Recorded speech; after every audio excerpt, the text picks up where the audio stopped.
Coight. It's actually a Dutch word meaning wide circular opening. And given that I'm a outback man in the big brown land, I think of Coight as a big brown circular opening. It's an apt name for an apt guy. There's a lot of Coits in the world, and I'm certainly one of them.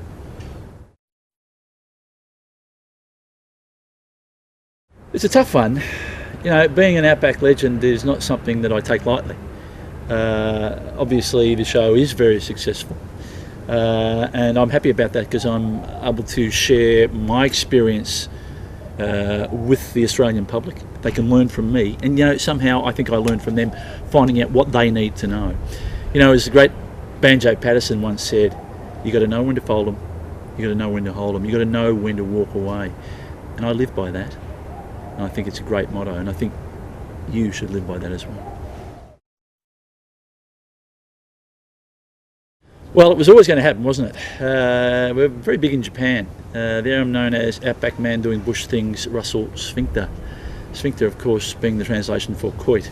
And konnichiwa to all my Japanese viewers. Very happy to share my time with you, and God bless you.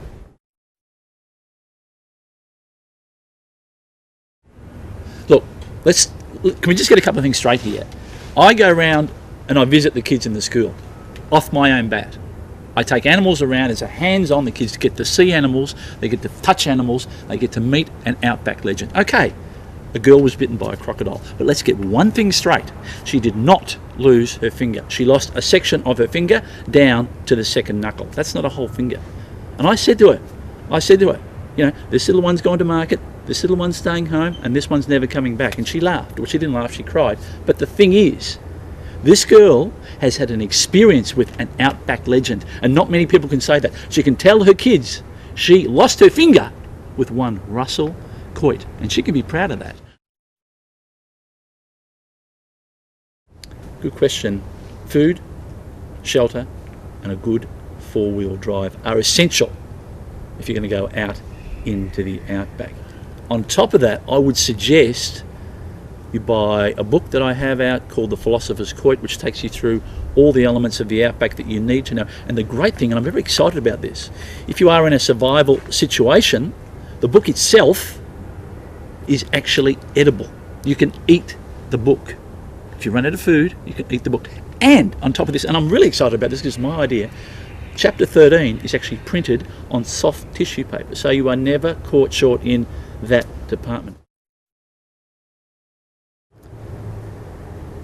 You can see me hesitating a bit because it brings up a lot of feelings for me.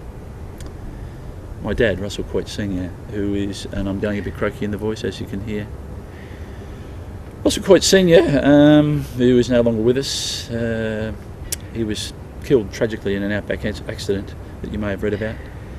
And I remember his final words to me were, "Russell, are you sure the handbrake's on?" Well, I'm very excited about the black G-string because they're actually personal design. They're made from hand-stitched crocodile skin that I've made myself. I'm going to release them commercially. What's great about them is if you wear them in crocodile water, the crocs will smell the crocodile skin, and I guarantee you, you will not be attacked while you're wearing a Russell Coight, what I call Coight string. They're a Russell Coight string. At this stage, no.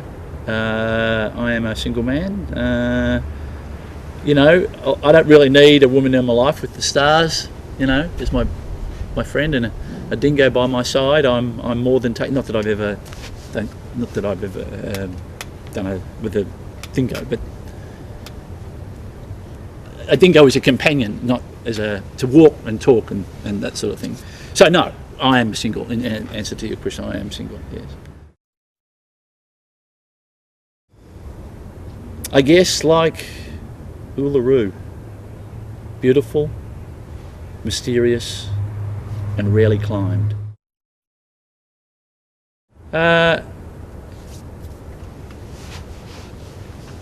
She has spent time in prison. Thank you.